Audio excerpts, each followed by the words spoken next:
आज की इस वीडियो में डिलीवरी वार्ड में उपयोग में आने वाली इंजेक्शन और कुछ इम्पोर्टेंट दवाओं के बारे में जानेंगे कि प्रसव के दौरान महिलाओं को कौन कौन सी इंजेक्शन लगाई जाती है ताकि महिलाओं का बच्चा सही से हो पाए। तो चलिए जानते हैं प्रसव में उपयोग होने वाले इंजेक्शन के बारे में। मैं इस वीडियो में 3 चीजें बताऊंगा जिससे आपको आसानी होगी समझने में। पहला, दवा का नाम। दूसरा, उस दवा में क्या कॉम्पोजिशन पाया जाता है। और तीसरा, दवा को किस कारण के लिए उपयोग में लाया जाता है। तो चलिए जानते हैं। पहला जो इंजेक्शन आती है दोस्तों वो है सिंटोसिनोन। यह काफी फेमस और इम्पोर्टेंट दवा है। डिलीवरी के दौरान उपयोग में ली जाने वाली जो सिंटोसिनोन नाम से आपको मिलती है, इसमें जो कॉम्पोजिशन पाई जाती है उसका नाम है ऑक्सीटोसिन।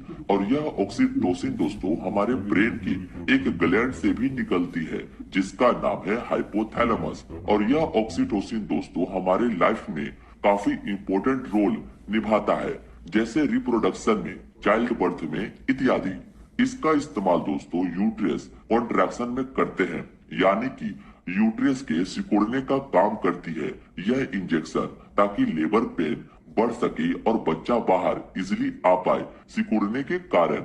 और कंट्रोल ब्लीडिंग, रक्त बहाव को नियंत्रित करने का भी यह ऑक्सीटोसिन काम करता है। ये थी इसका उपयोग। अब इसका डोज देख लेते हैं। तो इसको एक बार ही महिला को लगाते हैं, जो 10 इंटरनेशनल यूनिट पर ml देना होता है। उम्मीद है दोस्तों आपको सिंटोसिनोन का इस्तेमाल पता चल गया होगा कि यह इंजेक्शन क्यों दिया जाता है। अब आप इसका स्क्रीनशॉट ले लीजिए। नेक्स्ट जो इंजेक्शन आती है दोस्तों वो है पिटोसिन इंजेक्शन, जो मार्केट में आपको पिटोसिन नाम से इजिली मिल जाएगी। इसका कॉम्पोजिशन भी ऑक्सीटोसिन होता है, जिसे आईवी और आईएम दोनों में लगा सकते हैं पेशेंट को। इसका इस्तेमाल भी कॉन्ट्रैक्शन ऑफ यूट्रस और कंट्रोल ब्लीडिंग में करते हैं, जैसा कि सिंटोसिनोन इंजेक्शन में मैं आपको बताया था। इसको भी दोस्तों एक बार ही देते हैं, जो 10 इंटरनेशनल यूनिट पर ml होता है। ये दोनों ही इंजेक्शन लेबर रूम में काफी इम्पोर्टेंट रोल करता है। इसका भी अब आप स्क्रीनशॉट ले लीजिए। नेक्स्ट जो इंजेक्शन आती है दोस्तों वो है मेथर्जिन, जिसका कॉम्पोजिशन मिथाइलर्गोमेट्रिन होता है। इसका इस्तेमाल दोस्तों बच्चे के जन्म के बाद होने वाले गर्भाशय से ब्लीडिंग को रोकने और नियंत्रित करने के काम में लिया जाता है। यानी कि दोस्तों महिला का बच्चा होने के बाद खून यूट्रस से ज्यादा मात्रा में बाहर आता है, उसे रोकने के लिए हम लोग मेथर्जिन इंजेक्शन का यूज करते हैं। Bleeding control after abortion, abortion के बाद होने वाली ब्लीडिंग को भी रोकने और कंट्रोल में लाने का काम करती है यह इंजेक्शन, जो 0.2 mg पर ml आती है, जिसे एक बार फीमेल पेशेंट को देते हैं। होप सो दोस्तों आप समझ गए होंगे कि मेथर्जिन इंजेक्शन का कब यूज किया जाता है। इसका भी अब आप स्क्रीनशॉट ले लीजिए। इसके बाद दोस्तों मेथर्जिन के नाम से टैबलेट भी आती है, जिसका सेम यूज होता है जो मैंने इंजेक्शन में बताया था। हालांकि लेबर वार्ड में मेथर्जिन टैबलेट का वैसे यूज तो नहीं होता, बट आपको ये पता होना चाहिए कि मेथर्जिन का टैबलेट और इंजेक्शन दोनों आती है और दोनों का सेम काम होता है, डिलीवरी के बाद रक्त बहाव को रोकने का। इसको दिन में 2 बार पेशेंट को दिया जाता है। इसका भी अब आप स्क्रीनशॉट ले लीजिए। नेक्स्ट जो लेबर रूम का इंजेक्शन आती है वो है केवोप्रोस्ट, जो इस तरह की बॉक्स आती है। इसका कॉम्पोजिशन दोस्तों कार्बोप्रोस्ट ट्रोमिथाइन होता है, जैसा कि आप इसके बॉक्स पर भी लिखा देख सकते हैं। अब इसका इस्तेमाल देख लेते हैं। तो इसका इस्तेमाल भी यूट्रस को सिकुड़ने के हेल्प में यूज किया जाता है। बिफोर एबॉर्शन, एबॉर्शन के पहले इसका इस्तेमाल किया जाता है ताकि एबॉर्शन इजी हो पाए यूट्रस के कॉन्ट्रैक्शन होने के कारण। और इसको दोस्तों इंट्रामस्कुलर में देते हैं। इसको आईवी में नहीं लगाया जाता है, यह आप ध्यान में रखना। इसका जो डोज होता है दोस्तों वो 125 माइक्रोग्राम पर ml होता है, जो लेबर वार्ड में डिलीवरी परफॉर्मेंस करने से पहले एक बार पेशेंट को लगाते हैं। जो यूट्रस को सिकुड़ने का काम करती है। होप सो दोस्तों इतना आप समझ गए होंगे कि इस इंजेक्शन का यूज क्या है। इसका भी अब आप स्क्रीनशॉट ले लें।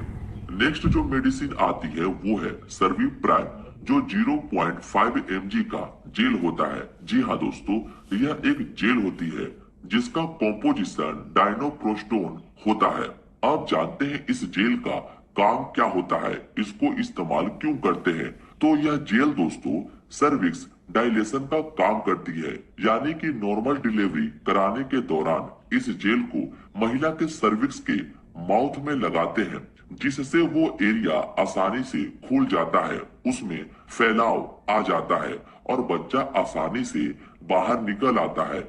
इस डाइनोप्रोस्टोन जेल का यही काम है।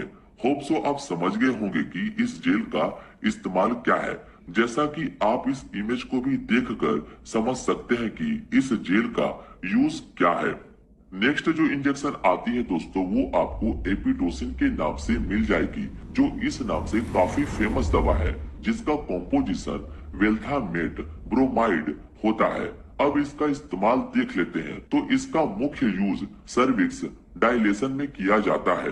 यह माहवारी या सर्जरी के बाद होने वाले दर्द से राहत दिलाने में भी मदद करता है। इस इंजेक्शन का इस्तेमाल प्रसव के पहले चरण के दर्द को भी कम करने के लिए किया जाता है। यह इंजेक्शन लेबर रूम में काफी यूज किया जाता है, जो आपको इसके फेमस नाम एपिडोसिन से मिल जाएगी। इसको IM या IV दोनों रूप में दे सकते हैं, जैसा कि आप इसके बॉक्स पर भी लिखा देख सकते हैं। इसको जरूरत के हिसाब से ही डॉक्टर या नर्स की सलाह से ही एक बार दिया जाता है। होप सो इसका इस्तेमाल आपको पता चल गया होगा। अब इसका भी आप स्क्रीनशॉट ले लीजिए। नेक्स्ट और आखिरी इंजेक्शन आती है, उसका नाम है ड्रोटिन। इस तरह की बॉक्स आती है जो आपको ड्रोटिन के नाम से मार्केट में मिल जाएगी। इसका कॉम्पोजिशन ड्रोटावेरिन हाइड्रोक्लोराइड होता है।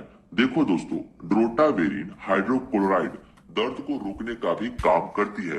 एठन टाइप की दर्द से यह इंजेक्शन रिलीफ देता है, जैसे माहवारी में होने वाले दर्द से, एब्डोमिनल पेन ETC। इस तरह की दर्द में यह ड्रोटावेरिन हाइड्रोक्लोराइड काम करता है। इसका टैबलेट और इंजेक्शन दोनों आती है, और यह इंजेक्शन दोस्तों फास्ट बर्थ करने में भी मदद करती है।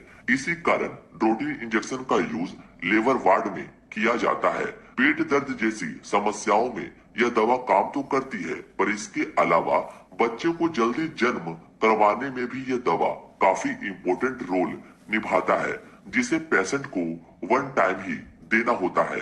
होप सो दोस्तों आपको इसका यूज समझ आ गया होगा। यह इंजेक्शन दोस्तों डिलीवरी को फास्ट करती है, ताकि बच्चा जल्दी हो जाए। उम्मीद है आपको इस वीडियो में बताई गई इंजेक्शन का यूज पता